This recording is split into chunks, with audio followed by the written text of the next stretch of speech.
All right, back with another solo Q&A. Wrap up some of these questions that I got from Instagram and while I was away in Florida. A little update about that. I did post that video where I was at my parents' house, and thank you for all the comments and responses. And we are over 500 subscribers now. Pretty cool. So next goal is 1,000 subscribers, and I think we can do lives and such. So share. The the one thing I am very glad about right now is being back home. I just didn't realize the like how large our house is, like the doors, the ceilings, and everything.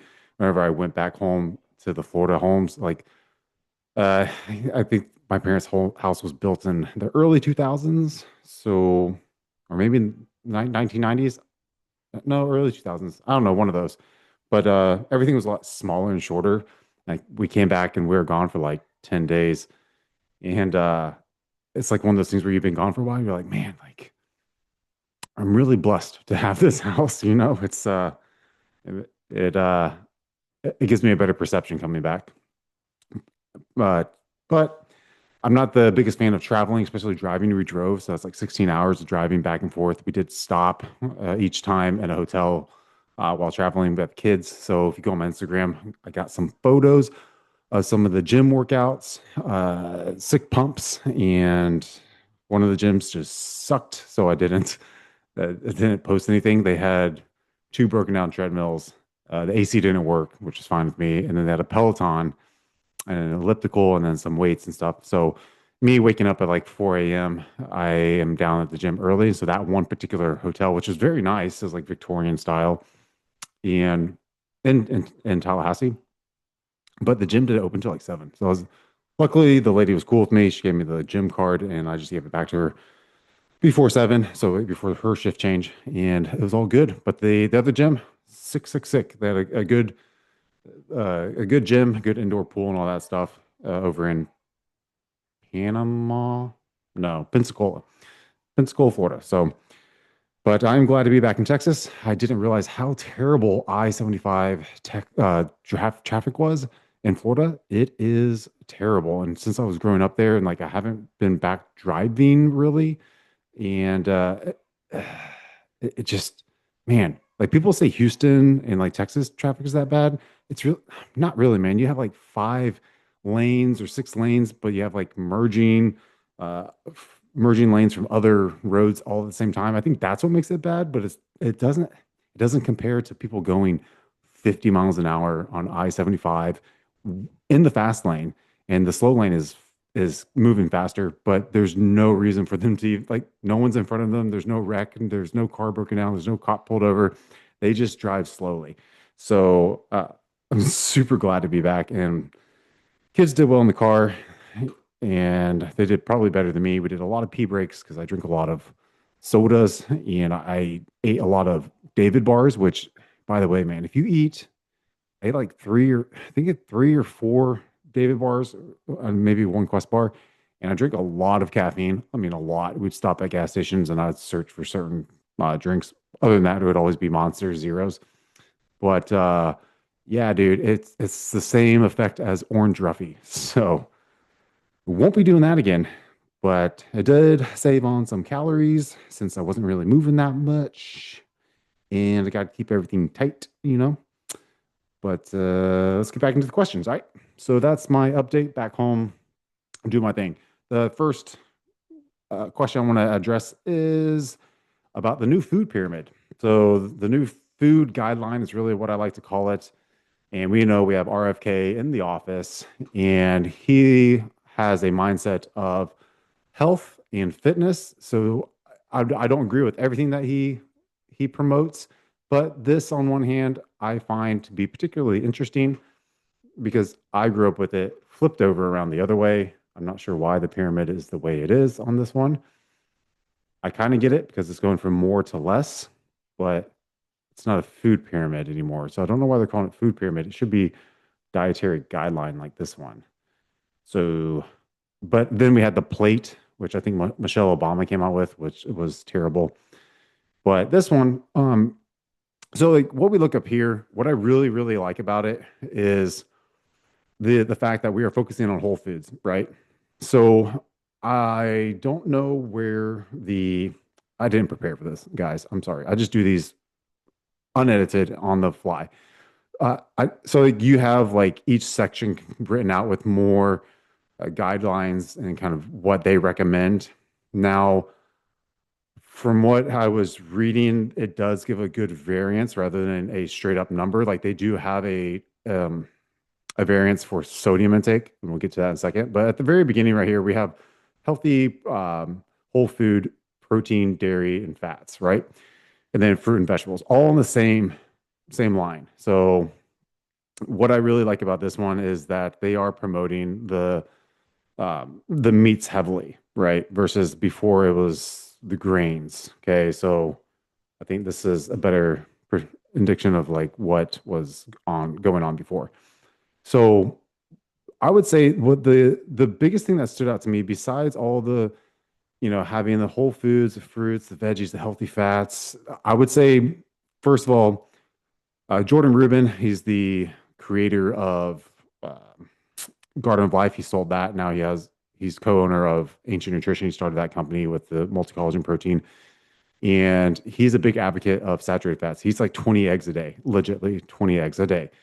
And sometimes those eggs are double yolked. Crazy, right? So he's a huge fan and proponent of saturated fats. And he is a very healthy individual, reverse Crohn's disease and such that he's had in malnutrition problems due to just malabsorption. And he would like to have more saturated fat in the diet. However, he's a very active person. Okay. His kids are athletes and such. He was an athlete. And he's not on any exogenous hormones. Okay. Supernatural guy. I would say that that would be fine for him because I don't believe I saw him eating that many breads and such. So he does need some sort of energy source. And for his saturated fat, there is he uses some studies stating about how it helps with hormone production, and again, saturated fat coming from mainly eggs is the main source, not really from the meat sources itself. I think he kind of limits those coming from like red meats. So they do uh, they do break down in the body differently. Okay, but in my opinion, let's get off the share screen. In my opinion, I keep saturated fats low for my clients who are using exogenous hormones because you really don't need that much saturated fat to be able to maintain a healthy hormone level. Plus, we seem to have more supporting evidence that mitochondrial health is really the primary driver of telling what these nutrition uh, uh, let me get my thoughts in my head first. Well, like the mitochondria kind of tell cells what to do in the body, and it can help with dispersing nutrients within the body. Okay. Saturated fats, healthy fats, EPA, DHA, they all play a role within the body. Think of it like an electrical system for like a car, right? So your nervous system, um, and within your cardiovascular walls. And even when we look at muscle protein synthesis, it does have its place and role. And even in bodybuilding, it has its place and role to help you fill out and keep the stored glycogen at play. However, the hormone reason to maintain saturated fats, I don't think it's necessary. I think a good amount of polyunsaturated fats, monounsaturated fats is totally fine. Just don't go overboard. Remember, it is a calorie, so even though it's a healthy like handful of nuts, it still will add calories to your diet. Which then again, if you're trying to maintain a healthy body fat percentage and a healthy lean muscle tissue percentage, then we got to kind of be conscious of really where are all of our calories coming from.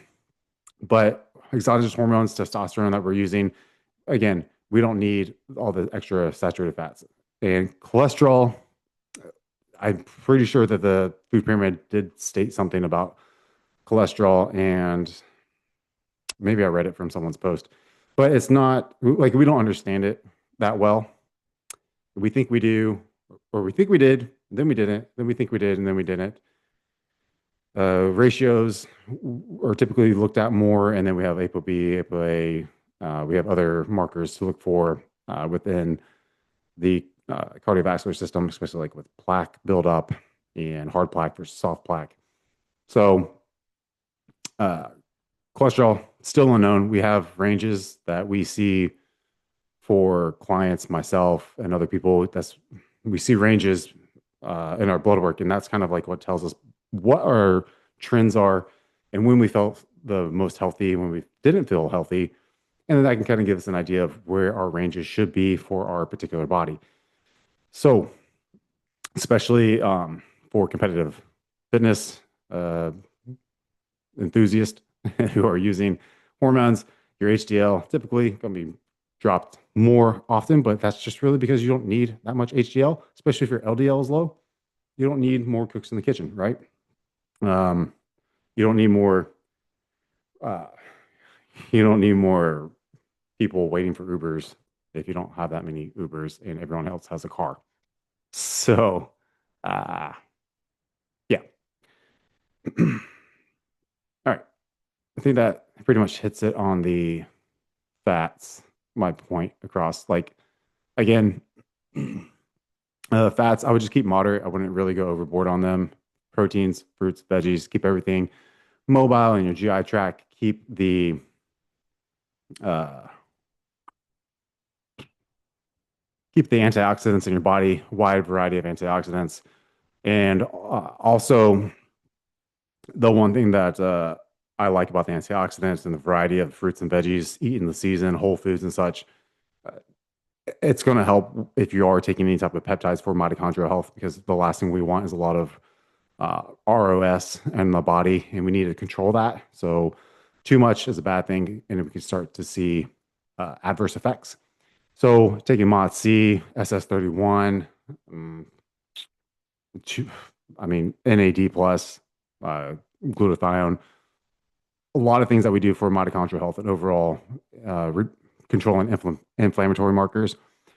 We need to make sure that we do not have enough, we do not create more ROS than our body can handle to get rid of. And so this is where a good variety of antioxidants comes in from whole foods, because they do have fibers and other polyphenols that really help with managing any type of oxidative stress, more so than just reducing doses on our peptides or increasing glutathione injections. Because again, if you're doing glutathione injections, NAD, I mean, intravenous is what I would do. But I mean, how much is too much? And then you start feeling the opposite. You know, it's just too much anti-inflammatory. That is such a thing, right? So, um, okay, that could be a totally different subject that we can go into.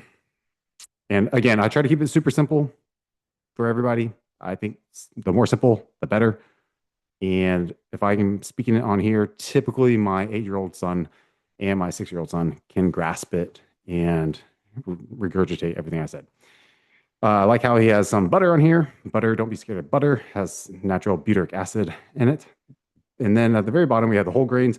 And I believe in there, it also says that whole grains are they're not all created equally, which do believe, because the fermentation process is different for breads. So like the whole sourdough kick, I'm not on the sourdough kick. We buy a sourdough brand for my kids and my wife, but um, I think we've been eating sourdough bread before it was popular. The whole sourdough cookies and stuff like that came through this trend. And again, I just don't eat sweets, so I don't crave them. So I don't really know how well they digest versus other things because I don't consume them, and I haven't in a very long time. So limit the grains, and we also want to limit just the processing that and the adulteration that some of these grains do undergo. So a lot of like the gluten, again, it's the fermentation process, it's the harvesting process, it is the chemicals used on the fields, not only on the crops but on the fields. It is in the soil, and so trying to look for foods that are coming from regenerative organic farming land, it will be best with healthier topsoil and and healthier bacteria within the soil. So sometimes organic isn't always the best because they still use organic pesticides and or they pay off the government and the government writes them off saying, hey, you'll give us X percentage of gross or net income, and then we will continue to give you your certificate. That stuff like that happens. So that's about it. Okay, this is what I want to mention. The one thing that I found very interesting is that you see on this, I don't think I can zoom in. You see on this very top of the pyramid, of the old pyramid, you see how they have like donuts and they have ice cream, cookies. They don't have that. They don't mention sweets as part of the food guidelines. So he retracted all of that from the previous food guidelines.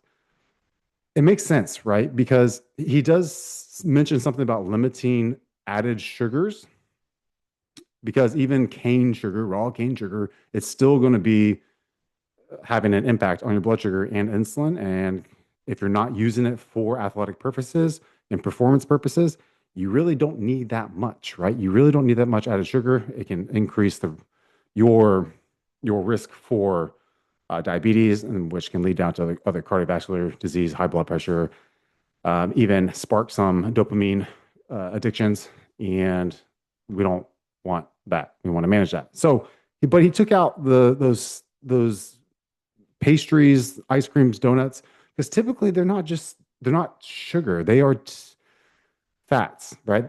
They probably have trans fats, and they have small amount of trans fats where they don't have to label it anymore. Okay.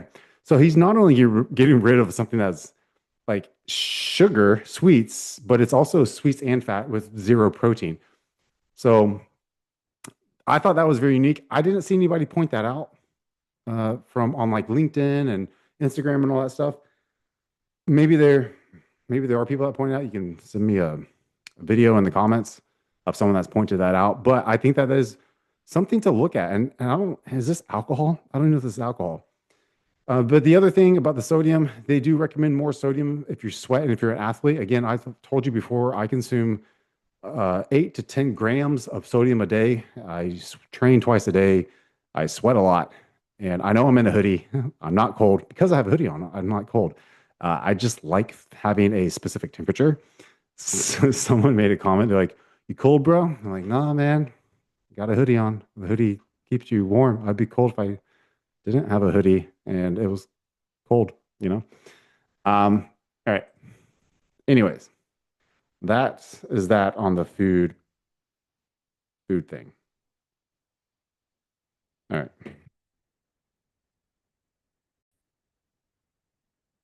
Okay. Next question. I think that'll lead right into my next one that I had. I'm sorry, I have so many I have not answered you guys.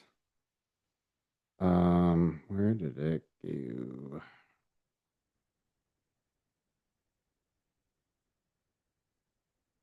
What was it about? I don't remember now. I cannot find it. Mm. Okay, yeah, this is it. Do you think that it's a step in the right direction that foods like Pop-Tarts are adding and highlighting more protein in their items? I don't. I think that it's dumb. I would not waste my money on that. They're adding protein in there, but it is a poor source of protein typically, or poorly digested source for the majority of people. And you're adding it with other ingredients that may not agree with your stomach, and so you may have like an upset tummy.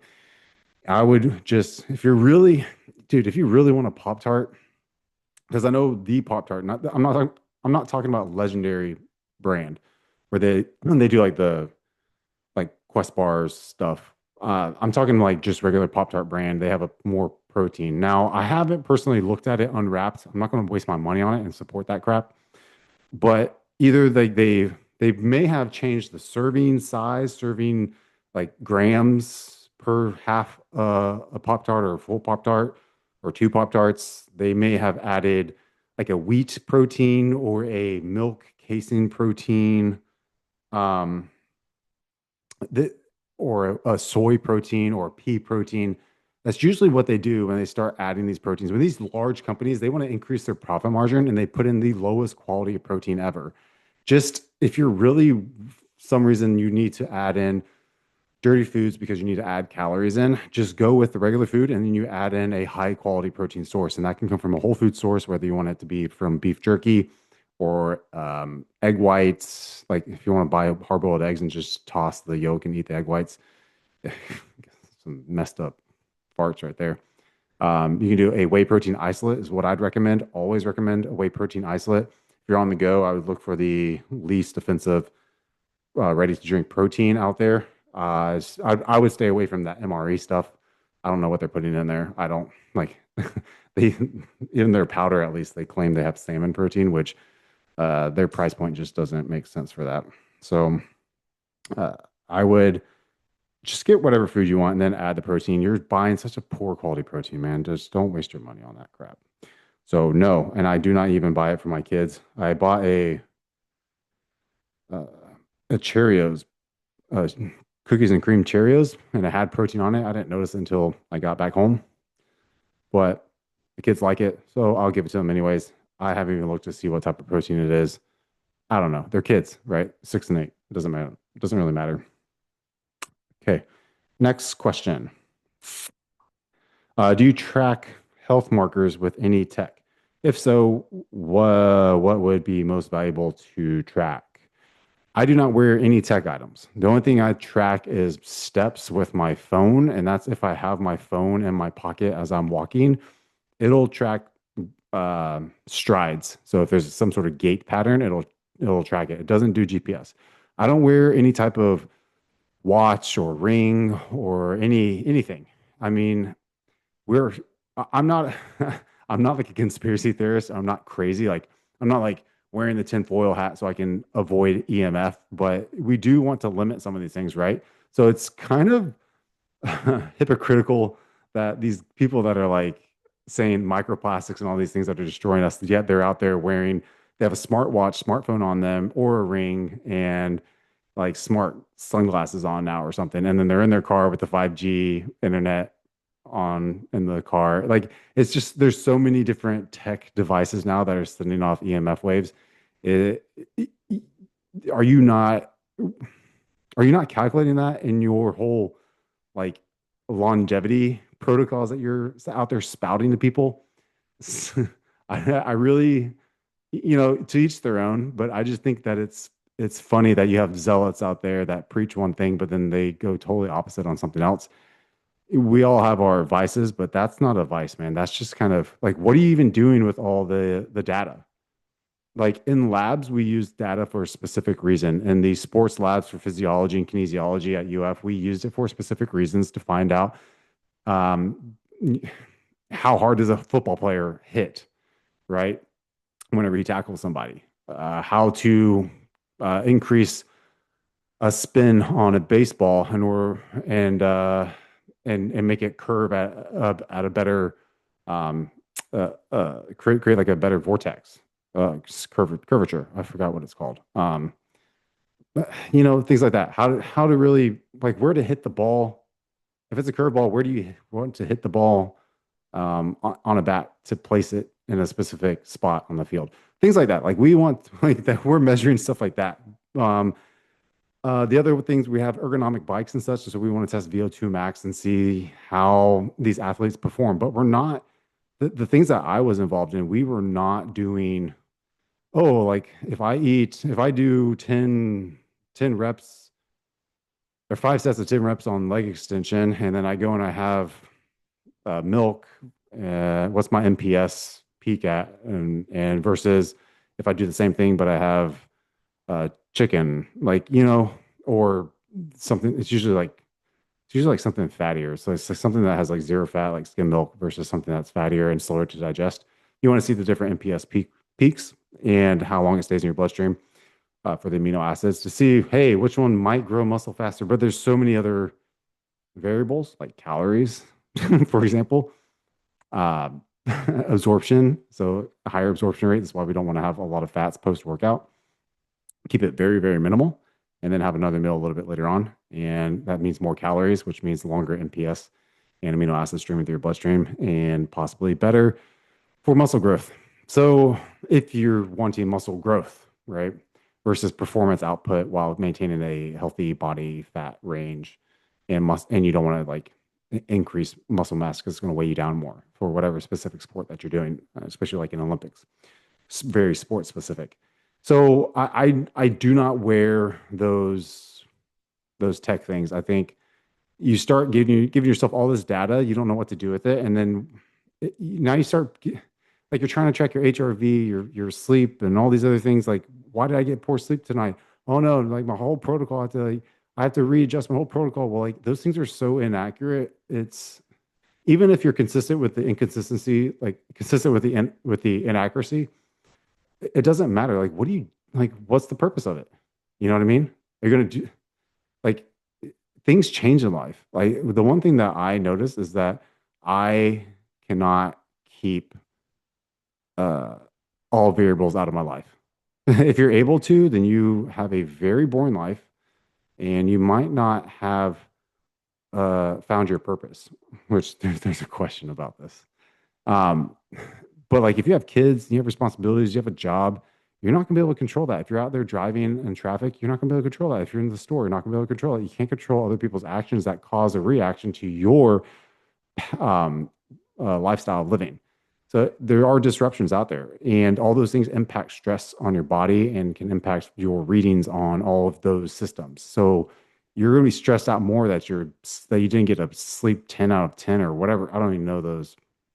I don't even know the metrics on those to even give you an answer, but it doesn't seem like it provides any benefit to me.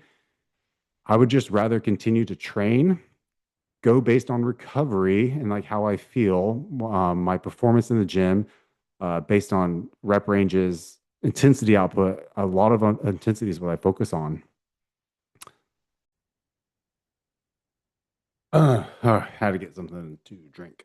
Um, so yeah, I just don't bother myself with all these extra things in life that won't get me to my end goal. And right now, my goal is really to see how far I can take my body and my training and still improve on things that are athletic based performance and agility, keep a healthy body weight, maintain a healthy diet without cravings, and that do not mess with my mind, where I don't have a faculty impairment.